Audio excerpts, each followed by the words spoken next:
এবছর অর্থাৎ 2025 সালে 1432 বঙ্গাব্দের বিশ্বকর্মা পুজো কবে পড়েছে সবটাই জানাবো এই ভিডিওর মাধ্যমে।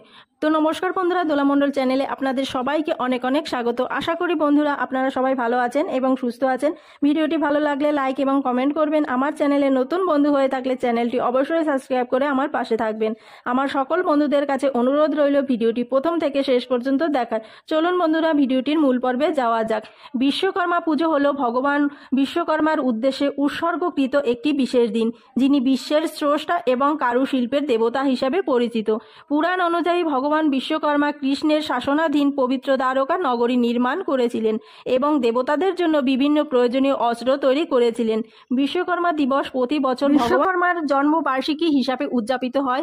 গোরাগারিয়ান ক্যালেন্ডার অনুসারে এটা সাধারণত 16 বা 17 সেপ্টেম্বর পালিত হয়। ত্রিপুরা, পশ্চিমবঙ্গ, উড়িষ্যা, ঝাড়খণ্ডের মতো পূর্ব ভারতের রাজ্যগুলিতে বিশ্বকর্মা পুজোর বিশেষভাবে উদযাপিত হয়। বিহার এবং কয়েকটি উত্তরাঞ্চলীয় রাজ্যে এটি দীপাবলির পর পালিত হয়। বিশ্বকর্মা পুজো 17 সেপ্টেম্বর পড়েছে এবছর।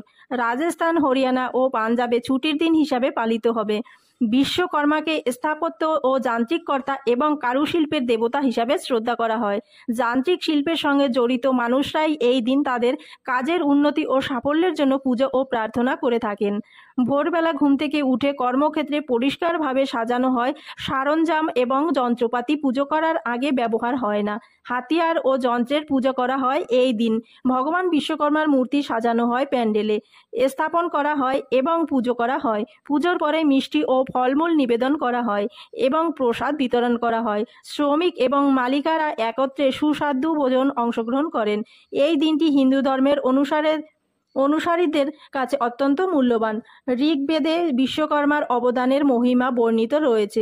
শ্রমিক সম্প্রদায় এবং এই উৎসবটি আনন্দ ও কৃতজ্ঞতার সঙ্গে উদযাপন করে এবং তাদের সাফল্যের জন্য প্রার্থনা করে।